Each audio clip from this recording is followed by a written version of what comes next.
Pada tanggal 14 Agustus 1945, golongan para pemuda Indonesia mendengar berita tentang pengeboman yang menghancurkan kota terbesar di Jepang, tepatnya di kota Hiroshima di Nagasaki.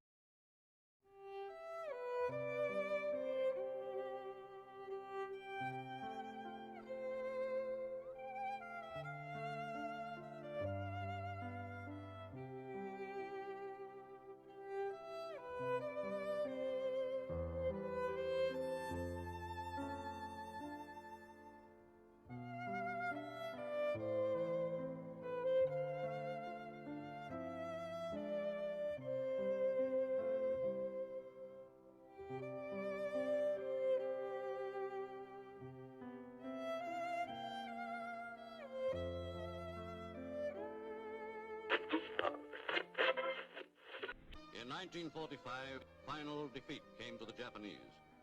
3 days after the war's end, a committee of national leaders proclaimed the independence of the Republic of Indonesia, with Sukarno as president. Jepang dan Nagasaki telah dibom. Sekarang Nippon telah kalah. Aku harus memberitahu yang lainnya. And no Allied forces at hand to take over in their place.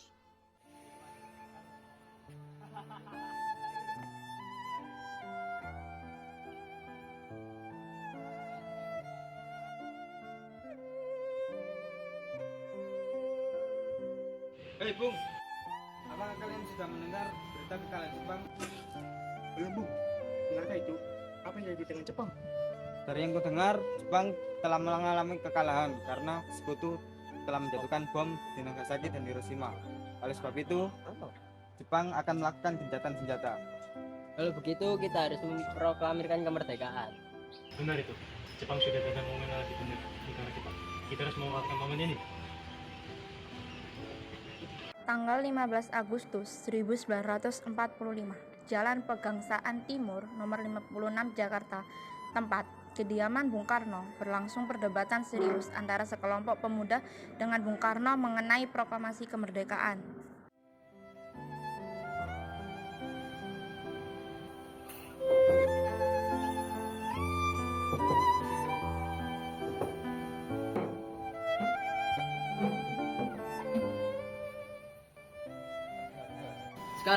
Sekarang, malam ini kita kobarkan revolusi.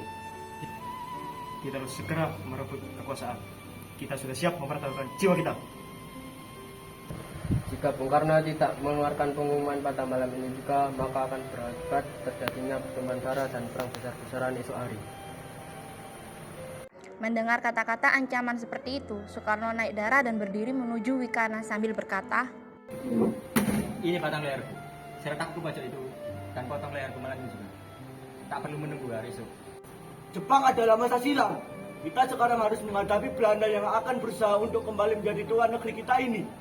Jika saudara tidak setuju apa yang saya telah katakan dan mengira bahwa saudara telah siap dan sanggup untuk memproklamasikan kemerdekaan, mengapa saudara tidak memproklamasikan kemerdekaan itu sendiri? Mengapa meminta Soekarno untuk melakukan hal itu? Apakah kita harus menunggu hingga kemerdekaan itu diberikan kepada kita? Mengapa bukan rakyat itu sendiri yang memproklamasikan kemerdekaannya? Mengapa bukan kita yang menyatakan kemerdekaan kita sendiri sebagai satu bangsa? Kekuatan yang segelintir ini tidak cukup untuk melawan kekuatan bersenjata Jepang. Coba perlihatkan kepada saya. Mana bukti kekuatan yang diperhitungkan itu? Apa tindakan bagian keamananmu untuk melindungi perempuan dan anak-anak? Bagaimana cara mempertahankan kemerdekaan setelah diproklamasikan? Kita tidak dapat mendapat bantuan dari sekutu atau bangsa Jepang.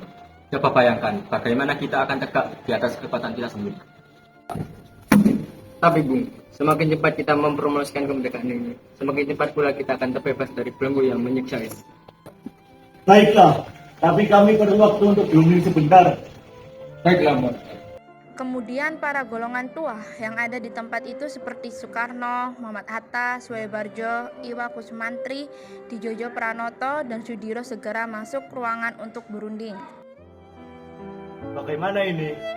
Para golongan muda menuntut untuk segera memproklamasikan kemerdekaan. Kita tidak boleh gegabah. Kita harus mempersiapkan semuanya agar dapat berjalan dengan baik. Saya setuju. Menurut saya, yang terpenting sekarang adalah bagaimana kita menghadapi sekutu yang ingin mengembalikan kekuasaan di Indonesia. Dengan berat hati, akhirnya para pemuda meninggalkan tempat itu. Tapi mereka juga membuat strategi bagaimana cara membujuk IR Soekarno dan Hatta untuk segera memproklamirkan kemerdekaan. Akhirnya pada tanggal 16 Agustus 1945, mereka dibawa oleh golongan pemuda ke Rengas Dengklok.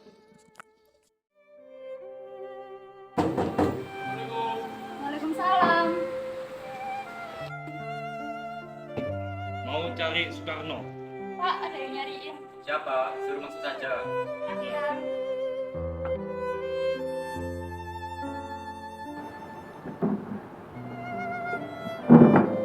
Maksud kedatangan kami ke sini untuk membawa Pak Hatta dan Pak Soekarno untuk ikut bersama kami. Hah? Maksudnya gimana?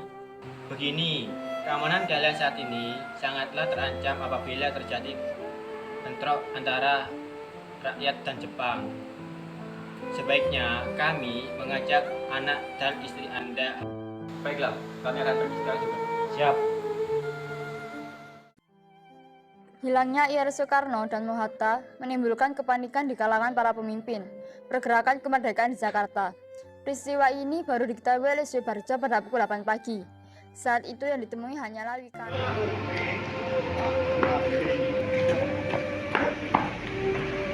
Kalian tahu keberadaan Soekarno dan Hatta sekarang? Saya tidak tahu. Beritahu kepadaku di mana keberadaan mereka. Akan dijamin keselamatannya bila dia kembali ke Jakarta. Baiklah, akan memberitahu keberadaan Soekarno dan Hatta. Ayo cepat.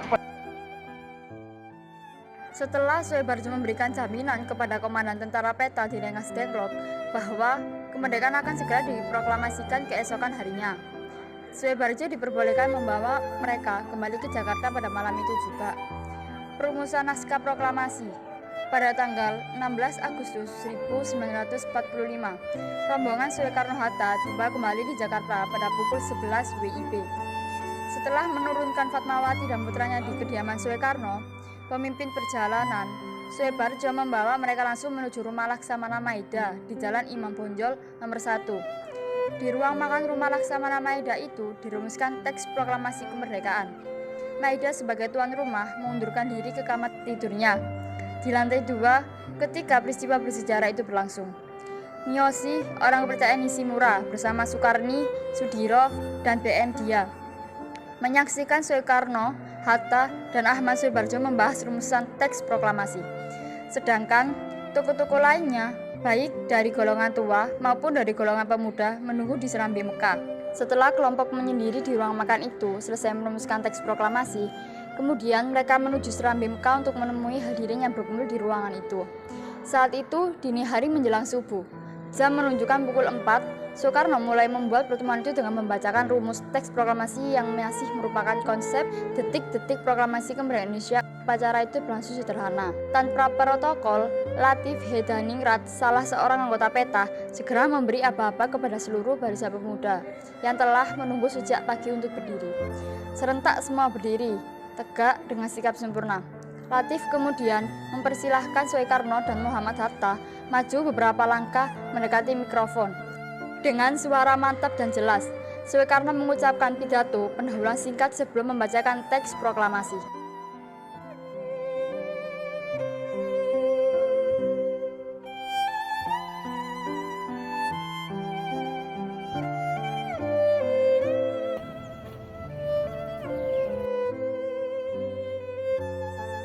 Saudara-saudara sekalian, saya telah meminta saudara hadir di sini untuk menyaksikan suatu peristiwa maha penting dalam sejarah kita.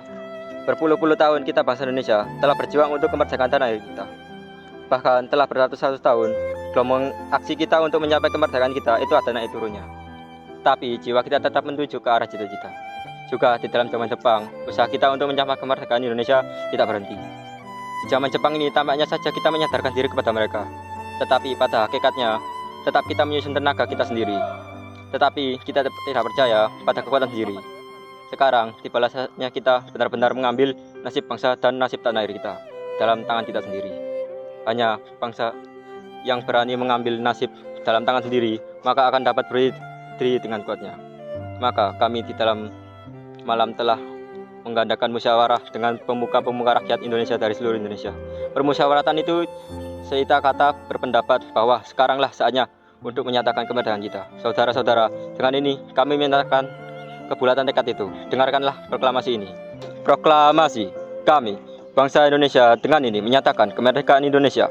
Hal-hal yang mengenai pemindahan kekuasaan dan lain-lain diselenggarakan dengan cara seksama dan dalam tempo yang sesingkat-singkatnya. Jakarta, 17 Agustus tahun 1945, atas nama bangsa Indonesia, Soekarno-Hatta.